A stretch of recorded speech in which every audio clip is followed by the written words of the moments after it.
जो American attitude है वो है मतलब निकल गया तो पहचानते नहीं। अमेरिका ने तब तक नेटो को यूज किया जब तक उसका वेपन, उसकी एड, उसके लोग नहीं चाहिए थे।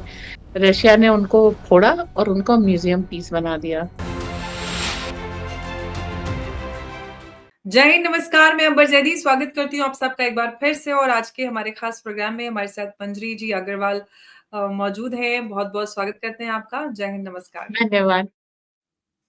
मंजरी जी, हम पिछले कई सालों से कई सारे कॉन्फ्लिक्ट्स हम देख रहे हैं, उस पे बहुत सारी चर्चा भी होती है।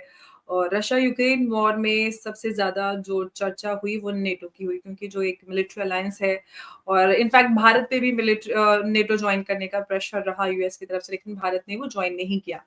अब सवाल ये है कि नेटो टूटता हुआ नज़र आ रहा है, क्योंकि जिस तरह से पूरा जो यूरोप है एक इकोनॉमिक क्राइसिस में फँसता जा रहा है। इसके चलते कहीं न कहीं जो अमेरिका है, वो उसको कहीं डंप करता हुआ नज़र आ रहा है और अब नेटो में दरार पड़ रही है। क्या आपको लग रहा है कि नेटो टूट जाएगा? क्या यूरोपियन यूनियन का क्या होने वाला है? कैसा कुछ आगे हम इसमें देख पाएँगे? थोड़ा-सा अगर आप इस पे प्रकाश डाल सकें तो। With pleasure. नेटो का क्या है, एक जो अमेरिकन एटीट्यूड है वो है मतलब निकल गया तो पहचानते नहीं। कि आराम से अमेरिका ने तब तक नेटो को यूज किया जब तक उसका वेपन, उसकी एड, उसके लोग नहीं चाहिए थे। फिर यूरोपियन भूमि चाहिए थी वहां पे। अपने मर्सिनरीज ट्रेन करा करके यूक्रेन भेजने थे, ये सब काम कराया। अब दो सवा दो साल में अब तो तीन होने वाले हैं, 25 में तीन हो जाएंगे। ये जितने यूरोपियन कंट्रीज थी उन्होंने यूक्रेन को एड दे दी, तो अब उनके यहाँ क्राइसिस है। भाई लोग कितना टैक्स दे करके कितना सपोर्ट कर लेंगे? War is a very costly affair. उसके बाद उनके अपने लोग, इन लोगों ने सोचा था हफ्ते दो हफ्ते की वॉर होगी, खत्म हो जाएगी। तो लोग छोड़ छोड़ के गए थे कि हमारे पास तो दुनिया के सबसे अच्छे टैंक हैं। रशिया ने उनको फोड़ा और उनको म्यूजियम पीस बना दिया। तो न सिर्फ उनकी साख गई, कौन-सी कि आपकी मिलिट्री कैपेबिलिटी की साख गई, आपके इक्विपमेंट की साख गई और आपकी वैल्यू ऑफ मनी तो पूरी गई। इससे नतीजा क्या निकला? नतीजा ये निकला कि ब्लैक रॉक नाम की जो कंपनी है वो अमेरिका की है, वो जो है उसको सारे कॉन्ट्रैक्ट मिल रहे हैं। ईयू को कोई अभी तक तो कोई ऐसा सॉलिड प्लेटफ़ॉर्म है नहीं जिसमें ईयू को कोई रिटर्न मिल रहा है। ब्लैक रॉक को मिल रहा है और अब ट्रम्प जो है सीधे पुतिन से बात करने जा रहे हैं। तो यूरोपियन यूनियन का कहीं नाम ही नहीं है। वो तो सीधे पुतिन और ट्रम्प के बीच में बात हो गई, स्विट्जरलैंड उसके लिए तैयारी कर रहा है। बाकी सारी चीज़ें इग्नोर कर दी अमेरिका ने कंफर्टेबल। अब जो स्टडीज़ वो लोग वहाँ के लोग कर रहे हैं, जो भई इकोनॉमिक क्राइसिस आएगी तो आम जनता के लिए आएगी, नेता को तो कोई फ़र्क नहीं पड़ता। तो आम जनता जब वहाँ पर आवाज़ उठा रही है तो लोग उस चीज़ को स्टडी कर रहे हैं। तो अब क्या है, इनवर्ड अपनी कंट्री की नीड के लिए वो फ़ोकस हो रहे हैं। और जब अपनी कंट्री की सुरक्षा को और इकोनॉमी को देखेंगे, तो नेटो थोड़ा खतरे में आ जाता है। इसी चीज़ की स्टडी करके जर्मनी के एक प्रोफ़ेसर ओटे हैं। उन्होंने कहा है we don't need NATO. Romania है, रोमानिया का जो हेड है, वो कह रहा है कि रोमानिया में जो नेटो का बेस है, उसको यूज़ करके रशिया पे न्यूक्लियर स्ट्राइक नहीं करने देंगे। ऋषभ, तो अब क्या है, सब लोग ये देख रहे हैं कि हमने अपनी सारा जोर लगा दिया, सारी मिलिट्री लगा दी, सारे इक्विपमेंट लगा दिए, सारा पैसा लगा दिया, बट नतीजा कोई नहीं है। नतीजा सिफर है, उनको ज़ीरो है। यूरोपियन यूनियन को इससे कोई फ़ायदा नहीं हो रहा। इस लड़ाई को जितना आगे खींचेंगे यूरोप उतना खराब और कंगाल होता जाएगा। वहाँ की इंग्लैंड ने घोषित ही कर दिया है, वहाँ के मिलिट्री हेड ने, कि जो इल्लीगल इमिग्रेंट्स हैं उनकी संख्या ज़्यादा हो गई है जो आर्म्ड फोर्सेस हैं इंग्लैंड की। इसका मतलब है अगर कोई मिसहैपनिंग करते हैं इल्लीगल इमिग्रेंट्स, तो वो अपना देश नहीं सँभाल सकते। तो एक सॉरी स्टेट में चले गए हैं। अब ओवरऑल जो यूरोपियन नेशंस हैं, उनकी कंडीशन देख कर के यही लग रहा है कि यूक्रेन वॉर में इन्वॉल्व होना मतलब बेगानी शादी में अब्दुल्ला दीवाना होना है। कुछ नहीं मिला इनको एंड सबके ऊपर अब एक तलवार लटक रही है। सबके यहाँ इलीगल इमिग्रेंट्स हैं, सबके यहाँ इकोनॉमिक क्राइसिस है, सबके यहाँ मिलिटरी क्राइसिस है, सबके यहाँ लीडरशिप क्राइसिस है और ट्रंप ने इन सबको इग्नोर कर दिया है। डेनमार्क से वो ग्रीनलैंड लेना चाहता है, इंग्लैंड से वो कनाडा लेना चाहता है, तो ईयू आप कह लीजिए has been royally dumped. This is the current situation. जी। तो ऐसे में अभी फ़िलहाल जो हमें नज़र आ रहा है यूरोपियन यूनियन के हालात या पूरे हम यूरोपियन इकोनॉमी की बात करते हैं। भारत से भी फ्री ट्रेड एग्रीमेंट की पे चर्चा काफ़ी लंबे समय से चल रही है, लेकिन कुछ फाइनल हो नहीं पा रहा है।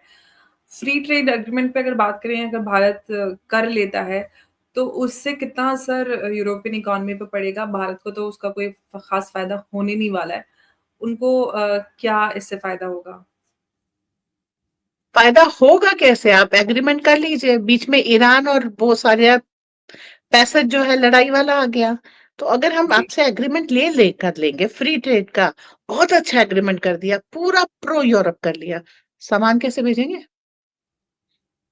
ठीक है? जब सामान नहीं पहुँचेगा तो पेपर कागज़ पे आपने कितने भी चिड़िए, बुलबुले, मकान, दुकान सब बना के रखे हैं, दे आर वेस्टेड। उधर यूक्रेन को मना कर दिया है कि गैस पाइपलाइन से गैस मत आने दो और इधर ईरान तक पूरा झगड़ा एकदम टाइट है, किसी दिन भी ये चीज़ बोल एक्सप्लोड कर सकती है। इस सिचुएशन में एटम बॉम्ब की तरीके से वो रखी हुई है। तो सामान जाएगा कैसे? ठीक है? अफ्रीका जी। से कुछ जा नहीं पा रहा, अफ्रीका, फ्रांस, अफ्रीका इन सब का चल रहा है, लैटिन अमेरिका का ये जाने नहीं दे रहे, इंडिया से इंडिया एक्सेट्रा से जा नहीं सकेगा, यूरोप और चाइना में ट्रेड वॉर शुरू हो गई है। चाइना फ्रेंच जो लग्जरी आइटम्स हैं उनको अपने आप बिकने नहीं दे रहा। वो चाइना के ऊपर बैन लगाए, चाइना उनके ऊपर बैन लगाए हुए है। गैस आप यूक्रेन से आने नहीं दे रहे। एग्रीमेंट करने से फ़ायदा क्या? कर लेते हैं एग्रीमेंट। इस समय यूरोप को पूरी दुनिया से काट कर के मतलब ना पानी भी नहीं पहुँचने देंगे।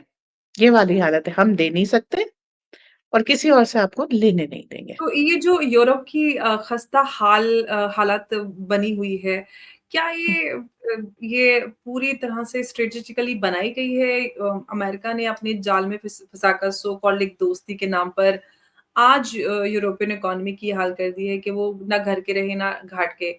अब अमेरिका तो हर तरह से विन-विन सिचुएशन में है, लेकिन जो उसके एलाय थे, पूरी तरह से असर उनके ऊपर पड़ा है। उसकी जो भी हरकतें रही हैं यूएस की उल्टी-सीधी, उसका खमियाज़ा यूएस एलाइज़ को भरना पड़ रहा है। तो इससे यूरोप कितना सबक सीख पाएगा? क्या आप इस चीज़ से वो समझ पा रहे हैं कि क्या गलती हुई है उनसे और किस वजह से जो इतना बड़ा नुकसान उनको झेलना पड़ा है? देखिए, इस समय हिंदी के मुहावरे बहुत ज़्यादा याद आ रहे हैं। अब पछताए से होत क्या जब चिड़िया चुग गई खेत। इतने ज़्यादा रिजाइम चेंज करके सब कुछ कर रहे थे, तो भैया कहाँ सो रहे थे आप लोग? आपको क्या लगा था जो दूसरे को गद्दी से उतार रहा है, वो आपकी गद्दी रहने देगा? हुँ। ठीक है? तो अभी इन्होंने क्या किया है, सारी जो है इस तरीके की सिचुएशंस बिठाल दी हैं कि यूरोप के लिए एक डार्क एज बिगिन हो चुकी है and Europe is going to face a civil war.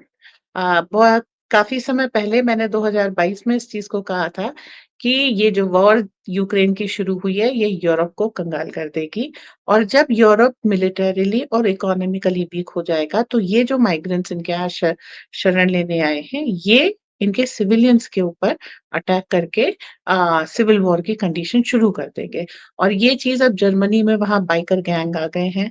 आप यूरोप में इसमें लंदन में सब जगह ग्रूमिंग गैंग देख रहे हैं।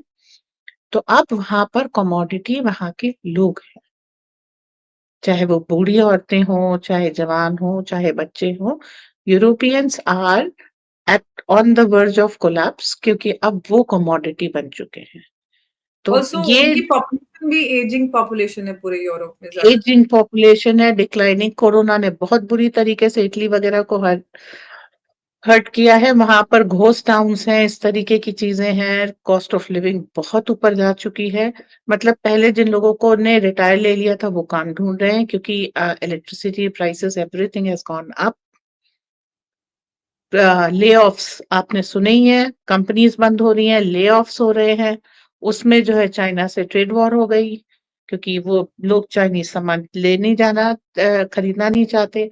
भारत ने सप्लाइंग शुरू की, आपने जो ट्रेड रूट है उस पे एक इरप्ट कर दिया है। तो अभी तो कुछ रिस्पाइट नज़र नहीं आ रहा।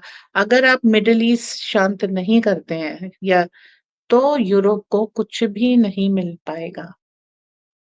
मिडिल ईस्ट का शांत होना यूरोप के लिए ज़रूरी है। अब यूरोपियन यूनियन को इस बात की अकल आती है या नहीं, ये देखना है, क्योंकि अमेरिका के ऊपर प्रेशर डालना पड़ेगा और इसमें इज़राइल के ऊपर भी प्रेशर डालना पड़ेगा। हमास पे प्रेशर डालना पड़ेगा, आप इज़राइल को हॉस्टेजेस लौटाइए। इज़राइल पे प्रेशर डालना पड़ेगा, आप लड़ाई बंद कीजिए और उसके बाद इकोनॉमिक कॉरिडोर के लिए काम करना पड़ेगा so that middle east can revive and Europe can revive. जी। जी, बिल्कुल और हम यूरोपियन इकोनॉमी को काफ़ी लंबे समय से हम देख रहे हैं कि धीरे-धीरे उनमें एक डिक्लाइन आता जा रहा है और काफ़ी लंबे समय से उन्होंने भारत के साथ फ्री ट्रेड एग्रीमेंट साइन करने की कोशिश की, लेकिन कई सारी वजूहात रहीं जिसकी वज़ह से वो हो नहीं पाया। ऋषि सुनक भी भारत आए, उन्होंने भी काफ़ी कोशिश की कि फाइनल हो जाए, चर्चा हो जाए इसमें। लेकिन जिस तरह से अमेरिका की या हम इज़राइल की बात करते हैं, वो किसी भी तरह के कोई प्रेशर में नहीं आना चाह रहे हैं। अमेरिका की बात करते हैं तो अमेरिका अपने ही इंटरेस्ट के बारे में सोचता है। वो कभी भी ये नहीं सोचता कि साथ वाला जो है उसको क्या नुकसान हो रहा है। वो अपना इंटरेस्ट देखते हैं और सबसे बड़ी बात मंजरी जी ये है कि जो भी उनके एलाइज़ हैं बहुत देर हो जाती है उनको समझने में कि हमारे साथ हो क्या गया। बहुत सारे एग्ज़ाम्पल्स हमें मिल जाते हैं देखने के लिए इस तरह के जिससे जिन लोगों को यूएस से दोस्ती से ज़्यादा नुकसान हुआ है, बजाए दुश्मनी के। तो लोग कहते भी हैं कि यूएस से ना दोस्ती भली ना दुश्मनी। वही वाली कहावत है। तो क्या भविष्य फ़िलहाल आपको यूरोप का नज़र आ रहा है जिस हालात पे यूरोप फँसा हुआ है पूरा? यूरोप बनेगा पाकिस्तान। ओह गॉड! पाकिस्तान को पानी पे चढ़ा-चढ़ा करके इस दुर्दशा में पहुँचा दिया। देखिए, जब पाकिस्तान एक देश बना था, तो उसके पास सबसे ज़्यादा पानी वाले दरिया सबसे ज़्यादा था, फर्टाइल लैंड सबसे ज़्यादा थी। जी। लोग वही थे, हुँ, ठीक है? फिर क्या हुआ? धीरे उनको अमेरिका ने पैसे दिए, भारत के खिलाफ उकसाया, हुँ, सारी पाकिस्तानी एनर्जी लग गई भारत को हुँ, भारत से लड़ने में। नतीजा क्या हुआ? एज़ अ कंट्री वो बेकार हो गए। अब क्या सिचुएशन है पाकिस्तान की? अ, इट इज़ रॉयली डम्प्ड, क्योंकि वो अपनी जी, आखिरी बिड्स नहीं कर पाया, चीन ने भी डंप कर दिया है और यूएस भी कर रहा है। न्यूसेंस वैल्यू रही नहीं, न्यूसेंस वैल्यू उधर ईरान वगैरह साइड में ज़्यादा मिल गई है, इसलिए उधर चला गया। जी, यही हाल बिल्कुल ठीक यूरोप का हो रहा है और जितने पाकिस्तानी हैं वो माइग्रेट कर के जो है इधर से सब जगह से पहुँच गए हैं यूरोप। लंदन के डाउनफॉल का कारण पाकिस्तानी है। तो वहाँ पर जो है सेम हालत है। सारा एक जो शुद्ध बुद्धि होती है ना कि हम काम करेंगे, कुछ तरक्की करेंगे, अपना विकास करेंगे, अपने बच्चों के लिए कुछ छोड़ के जाएँगे। वो शुद्ध बुद्धि नष्ट हो गई। उनको ये लगा कि हम अटैक करेंगे, यूक्रेन जीत लेंगे, फिर वहाँ के खेतों से हमें अनाज आएगा, वहाँ की न्यूक्लियर पावर से हमें पावर मिल जाएगी, वहाँ के तेल से हम लोग आराम से कर लेंगे, सस्ते दामों में मिल जाएगा। तो वो जो दुर्बुद्धि थी, उसने अपना असर दिखा दिया। अब यूरोप के पास कोई वो नहीं है, अगर यूरोपियन यूनियन किसी भी तरह से अमेरिका के ऊपर प्रेशर डाल सके कि हम विथड्रॉ कर रहे हैं, यूक्रेन हारी हुई बाजी है, रशिया नहीं देगा। और यूक्रेन से हम विथड्रॉ कर रहे हैं, कंपनसेशन जो भी हो, एट लीस्ट फर्दर लॉस ना हो। Secondly, middle east economic corridor खोला जाए, ताकि यूरोप तक सामान पहुँच पाए। और या जो अमेरिका प्रेशराइज़ कर रहा है यूक्रेन को कि आप नहीं पास होने दीजिए गैस, वो गैस पाइपलाइन रिवाइव हो। जर्मनी चाह रहा है अब कि नॉर्ड स्ट्रीम रिवाइज़ हो। जो चाइनीज़ शिप ने इंटरनेट वायर्स काटे हैं, वो सारी सब चीज़ें दोबारा डाली जाएँ, ताकि थोड़ा-थोड़ा पहले जैसे हालात नॉर्मलाइज़ होने लगें। लेकिन जी। अगर यूरोपियन यूनियन कलेक्टिवली ये प्रेशर नहीं डाल पाता है, तो वाक़ई में यूरोप बनेगा पाकिस्तान।